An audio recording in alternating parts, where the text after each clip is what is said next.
புராணங்கள்லயும் இதிகாசங்களையும் அரக்கர்களை பத்தி நம்ம நிறைய கேள்விப்பட்டிருப்போம். ஆனா ரியல் லைஃப் மான்ஸ்டர் பத்தி உங்களுக்கு தெரியுமா? அது யாருன்னு தெரிஞ்சுக்க இந்த வீடியோ முழுமையா பாருங்க.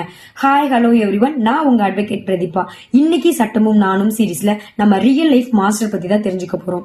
கொல்கத்தால 34 வயசான ராஜீவ் கோஸ் அப்படின்ற நபருக்கு கொல்கத்தா கோர்ட் சமீபத்துல, அதாவது பிப்ரவரி மாசம் 2025 மரண தண்டனையை விதிச்சிருக்காங்க. எதுக்காக அந்த நபருக்கு மரண தண்டனையை வழங்கியிருக்காங்க அப்படின்னு பாத்தீங்கன்னா, அந்த நபர் 7 மாசமே ஆன பெண் குழந்தையை கடத்தி கற்பழிச்சதுக்கு காரணமா அந்த நபருக்கு கொல்கத்தா கோர்ட் மரண தண்டனையை வழங்கியிருக்காங்க. அந்த குழந்தைக்கு இதுவரைக்கும் 4 சர்ஜரி பண்ணிருக்கிறதாவும், அந்த குழந்தை இன்னமும் கிரிட்டிக்கல் கண்டிஷன்ல ஐசியூல அட்மிட் பண்ணிருக்கிறதாவும் சொல்றாங்க. இந்த கேஸ court rarest of the rare கேஸா கன்சிடர் பண்றாங்க. அது மட்டும் இல்லாம சீக்கிரமா தீர்ப்பு கொடுத்த கேஸ் அப்படின்னு பார்த்தோம்னா 80 நாள்லயே இந்த கேஸ் தீர்ப்பு கொடுத்திருக்காங்க அப்படின்னு சொல்றாங்க.